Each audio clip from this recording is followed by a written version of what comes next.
Облыс құрылысшылары кәсіби мерекесін атап өтті. Облыстық қазақ драма театрында салтанатты жиын өтіп, үздіктер марапатқа ие болды.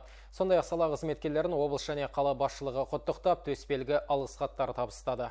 Құрылыс саласы өңірдің өркенді дамуында айрықша орын алады. Оның қарқыны тәуелсіздік алғалы толастаған емес, әсіресе тұрғын үй салу қарышты. Мәселен, биыл салаға нұрлы жер бағдарламасы бойынша 16 миллиард теңге бөлінді. Аталған қаражатқа 17 көпқабатты және 119 жеке үй, 17 инженерлік коммуникациялық нысан құрылысы жүргізілуде. Жыл сайын қолданысқа тапсырылатын тұрғын үй көлемі жоспарланған мөлшерлерден артығымен тапсырылуда.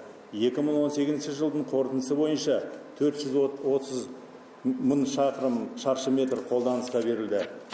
Жыл сайын облысымыздағы тұрғын үй және инженерлік коммуникация желілері құрылысына республикалық бюджеттен есебінен бөлінген қаражат көлемі артып келеді. Тас жолдарды жаңғырту мен жөндеу тағы бір ілкімді сала. Соңғы 3 жылда өңірде 1000 шақырым жол салынған. Биылда бірнеше жоба жүзеге асуда. Облыс халқын сапалы ауыз сумен қамтуда құрылысшылардың иығына түскен жауапкершілік. Биыл 8 ауданда 29 су нысанының құрылысы қолға алынды. Жүйелі жұмыстардың нәтижесінде облыс тұрғындарын таза сумен қамту 3 жыл ішінде 36%-дан 51%-ға жетті. Бұл іске елеулі үлес қосып жүрген мекеменің бірі Орал вод проект институты. Жаңағы Орал вод проект жобалау институты бүткіл осы біздің облысымызда үлкен жаңағы су құрылысы жұмыстарын салып жатыр. Қазіргі уақытта Тайғара, Сайқын облысында 5 елді мекенде құрылыс жүріп жатыр.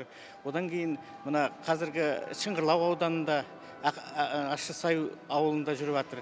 Теректі ауылында.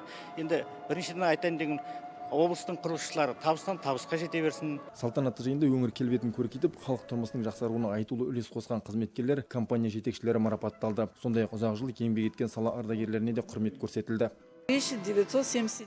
1977 жылы осы өңірге жолдама бойынша келіп, содан бері осы салада еңбектеніп келемін. Уральск водстрой компаниясының бір мүшесі ретінде үйлер, ғимараттар, көпірлер салдық. Осылайша өңірдің өрлеуіне үлес қостық. Қазірде аймақтағы құрылыс қарқынды. Облыс құрылысшылары жыл бойғы жұмысын осылай қорытындылады. Ал салтанатты жиын соңы концерттік бағдарламаға ұласты. Рауан Дәлей, Ербол Меңдіғалиев, Нұртай Батырғали, Ақжайық арнасы.